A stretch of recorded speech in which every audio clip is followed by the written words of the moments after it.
Hey guys, welcome back to Urban Rhino Tutorials. On this tutorial, I'm going to be showing you how to use those precious ashes that might be from a pet who has passed away.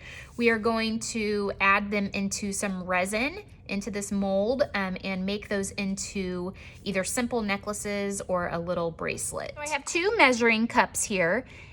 And with resin, it is very, very important that you get exact equal parts. So we have the actual resin here, and I'm using this Dr. Crafty brand, and I'll include a link in the description below. And you have the hardener. So for this resin, you want the parts to be 1-to-1, the ratio. So if you use, let's say 6 ounces of resin, you need 6 ounces of hardener. So you're gonna end up with 12 ounces total. Just keep that in mind when you're mixing up your amount. I've seen this with students, and I'm sure other jewelry makers have, if they're starting out with resin, have made this mistake, but they'll mix up, like a whole cup to do just a little letter, and it really doesn't take much at all. So be mindful of how much you use. Resin is obviously expensive and you don't want to waste it. So I'm going to open these up. No, I'm not. I'm gonna put on my gloves first.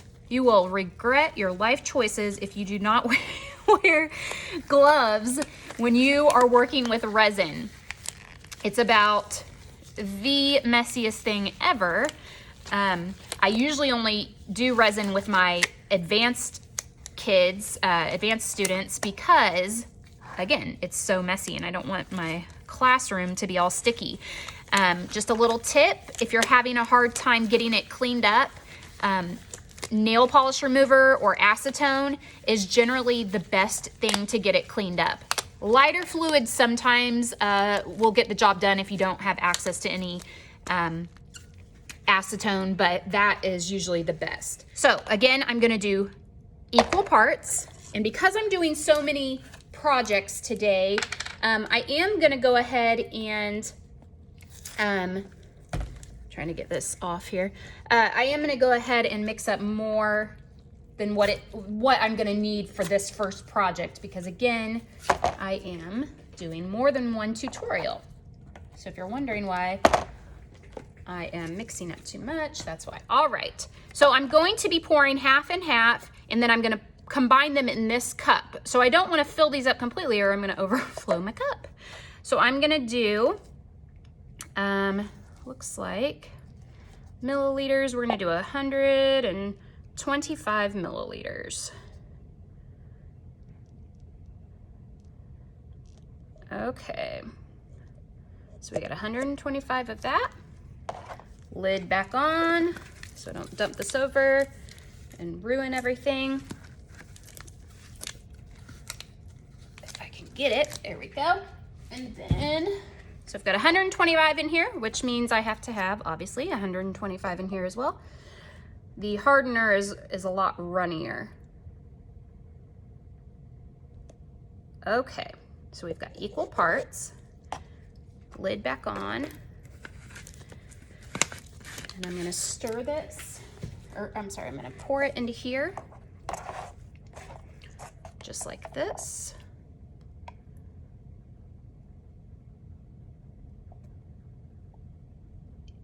And I'm gonna stir, like I said, for 3 complete minutes.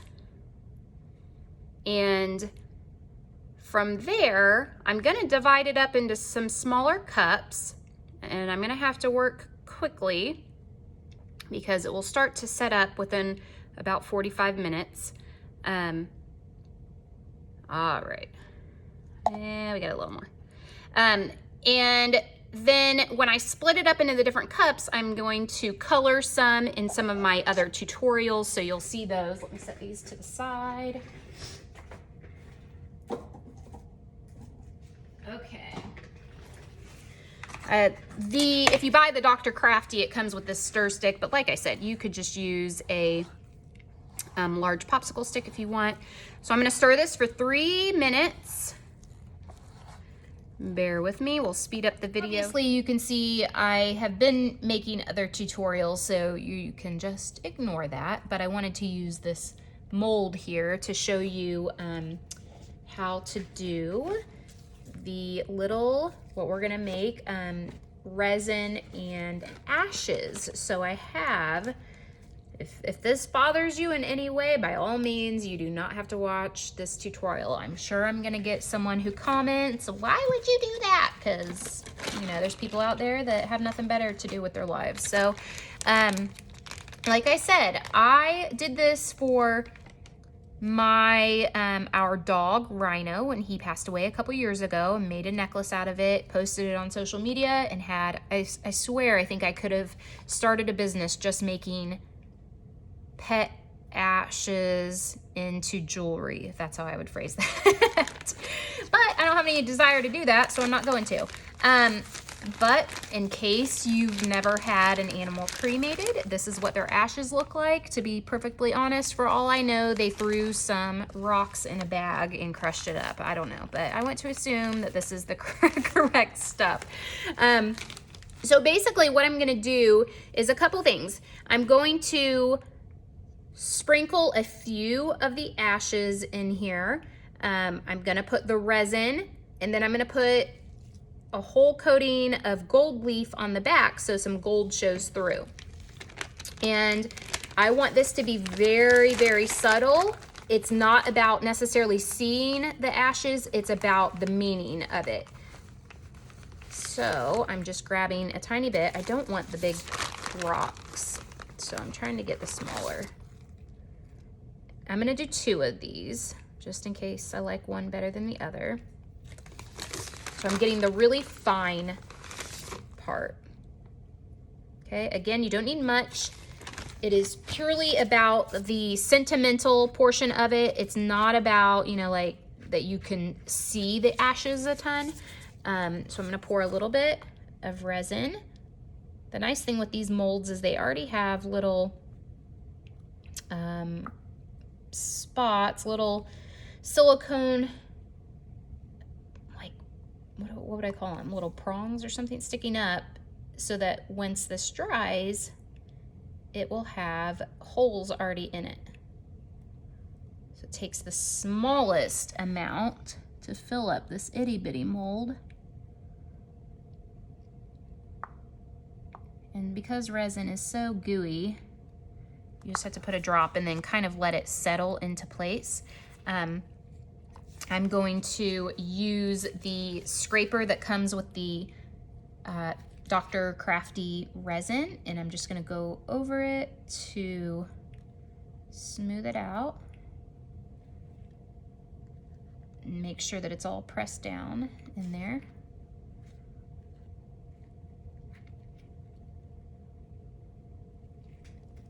So I need to go right along the surface. And I'm just going back and forth. And then I'm gonna wipe it off. And I'm gonna go one more time. Okay.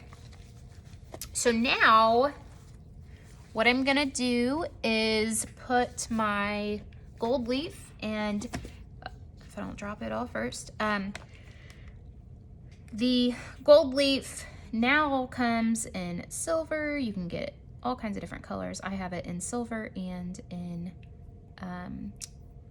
rose gold, or it's really more of a copper, almost orangey, but it's still pretty. So I'm just tapping my glove in there. My glove is sticky enough. Just enough to cover the back.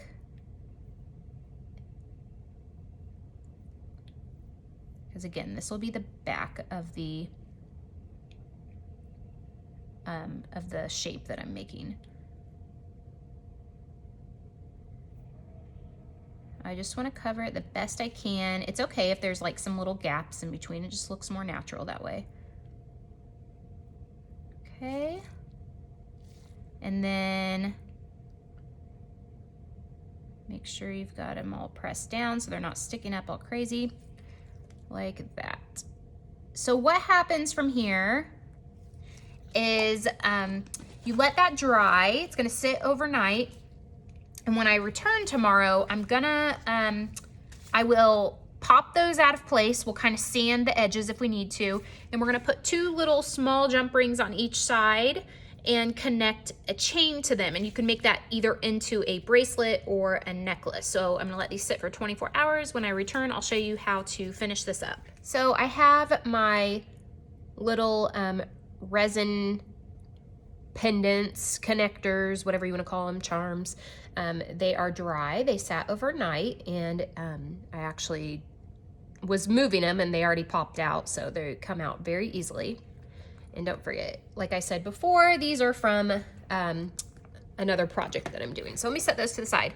And you can see they're very different depending on the side that you look at. So on one side, you're gonna have more of a rough surface, kind of reminds me of like a natural stone. And then the other side is going to be a smooth surface where you can see the little bit of kind of grayish brown from the ashes, as well as the gold flake showing through. So looking at these, I think I like this one better, that the gray brown color is distributed a little more evenly. So I'm going to use that one. Like I said, you could certainly use this side if you wanted to. I think I like this one better. I'm going to be using this really large paper clip chain. This is really cute, and I have been able to come across quite a few different, let me show you here, different colors. This is not paperclip chain, but this larger chain, it's like acrylic and metal mixed together. And you see here, like this one has some navy, gold, and the tortoise shell that's really popular right now. So anyway, we're gonna use this and make a simple bracelet out of this. Again, you could use either side. The nice thing is with it being, with either side looking nice, that if it turns when you're wearing it, it's not a big deal. So what I wanna do is I want to connect this with the smaller gold links that are on here. So I'm gonna open these up just to take off that very end link. And this, I can tell you, is not gonna fit in here easily. So I'm gonna close it back up, and I'm gonna put a really small jump ring on. Before I do that, I want to determine how much of this I need. So if I was going to wear this, we're gonna do, it looks like 7 total links. So that would be 4 of the gold ones and 3 of the acrylic links. So I need to open this up here. Let's open it this way.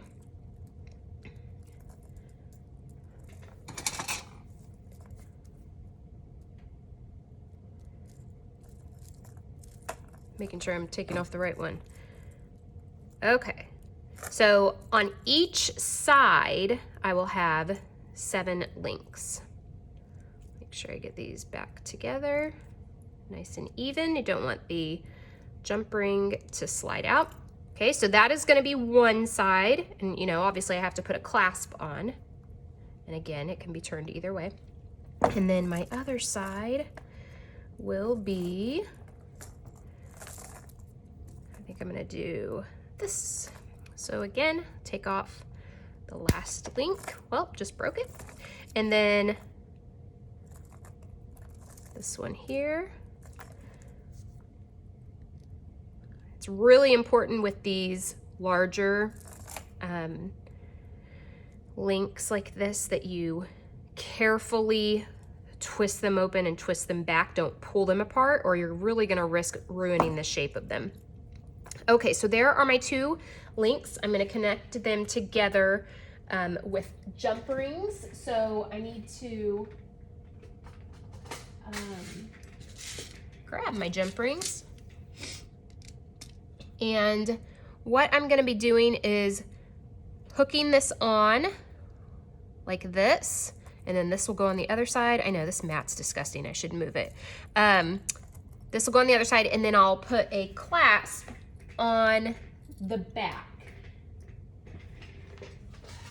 The clasp that you choose is really you know, your preference. I'm gonna use a lobster clasp. You could certainly do a toggle clasp if you prefer, which remember looks like, I'll show you here. Looks like this, where it has the ring and the bar insets like that. So I'm gonna start by opening a jump ring up, twist it open like this. I'm going to hook it through, and I might find, I'm gonna see, I need to go with a tiny bit bigger on the jump ring, and that's just because going through this as well as through this link is kind of a big area. So like I said, I just need to up the size just a little. I'm gonna hook it through and then onto the chain, and that works really well there. And then close it back up. Okay, so we've got one hooked on like that. Now I'm gonna do the other side with another jump ring.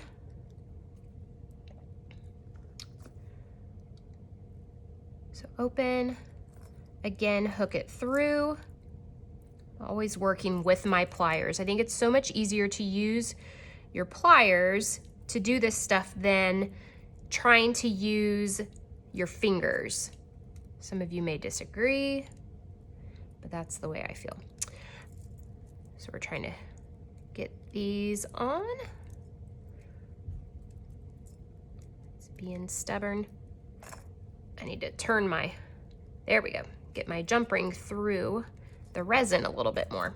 Let's try that again. So now that that's on, we will close. Maybe. There we go. All right. So we've got both sides connected to the chain, and you can see, you know, depending on, again, the side that you want to show, both sides look cute there. And then when it hooks around like this, we want to obviously attach our clasp. So with this particular one, I don't think it's necessary to put a jump ring on this link to hook the lobster clasp on. I mean, it kind of seems irrelevant to have it on there. So what I'm gonna do is I'm going to take a smaller jump ring. I'm gonna open it and attach the lobster clasp on one side.